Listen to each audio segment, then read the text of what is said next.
Hi, this is Brian Bieron with Platform Economy Insights, and from the Why We Can't Have Nice Things file, a briefing on the Pandemic Unemployment Assistance Program and it being targeted by fraudsters. So, what's Pandemic Unemployment Assistance? This was a program that Congress put in place back in March when the economy was hit by the pandemic and the shutdowns, and things really came to a halt. Obviously, we all remember that unemployment was going through the roof, but what we also found out was that there were tens of millions of people who work independently and are outside the traditional unemployment benefit system. So, for those who aren't aware, unemployment benefits in the United States are operated on a state-by-state basis, and it's basically built around traditional company employment. Employers pay into the state unemployment compensation systems for their employees. And then if people become unemployed, those people file claims based on the fact that they lost their job. Now, the problem with independent work in that context is that there's no employer paying into the unemployment system. And not just because of technology platforms, the gig work platforms like Uber and Lyft and all the other platforms like that, but really the explosion of many other kinds of independent work. Many of them helped by technology, but we're talking about fitness coaches and hairdressers and musicians and artists and freelance writers. There were many kinds of independent workers who also lost their work opportunities, in many cases because they work closely with people. So again, think of hairdressers and coaches and sports referees and gym instructors and all these different people, let alone your rideshare drivers. So when the Congress was putting together the CARES Act to provide economic relief in that emergency, they created the Pandemic Unemployment Assistance Program to provide a level of benefits to those people too. Now, because those people were not paying into the state unemployment assistance programs, the program was federally funded. And basically, it was directed that states would provide half the level of the average state benefit, plus there was also, you might remember, a supplemental payment that the federal government threw into all unemployment checks. At the time, it was $600 a week. It's since become $300 a week. Now, that portion of the unemployment, the pandemic unemployment assistance, was federally funded, but the states were required to implement it. And this really became a challenge for many states because state unemployment systems were not just dealing with this problem, they were dealing with the fact that you had millions and millions of regular workers also filing for unemployment, really hammering these unemployment systems. The states were also required to then create totally new rules, a new system for this new pandemic unemployment assistance for the independent workers.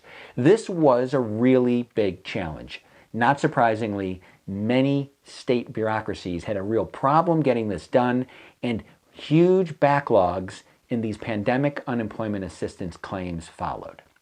We're talking about months in some cases before states were paying these benefits, and then all those claims backed up, and you had weeks and weeks and weeks of delay for each of the individual claims. States are still trying to dig out of that, in many cases 6 and 7 weeks behind. What's come to the fore is huge frauds. We're not talking about individual one-off frauds where somebody decides that, hey, they're going to claim they drove for Uber and put in a claim for $300.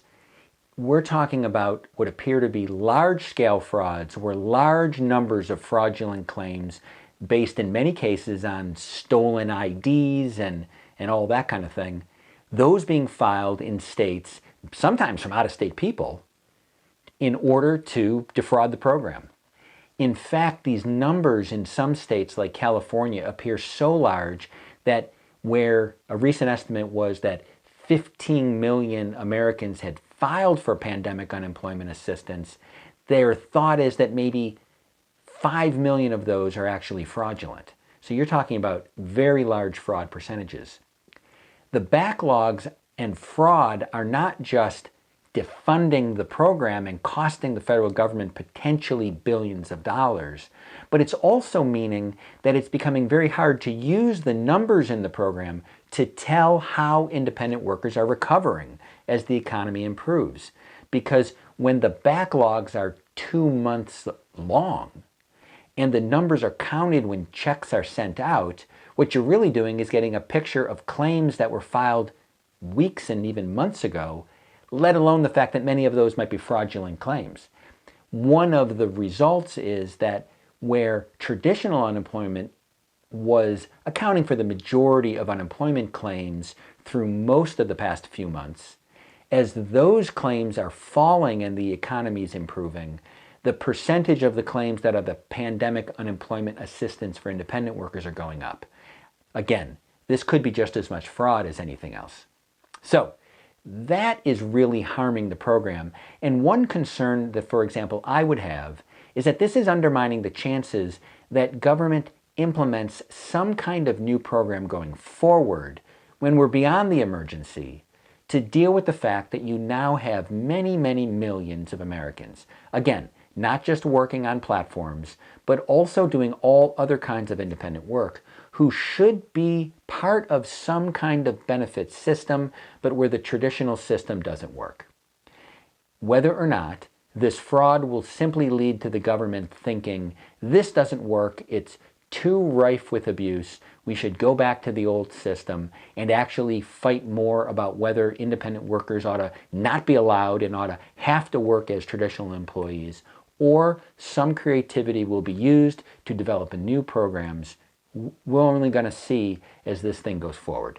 And of course, obviously the economy is not fully back on its feet, and so pandemic unemployment assistance is going to be part of the unemployment system for at least the remainder of this year, and in fact potentially into the first part of next year. So with that, this is Brian Bieron with Platform Economy Insights. Until our next briefing. Bye-bye.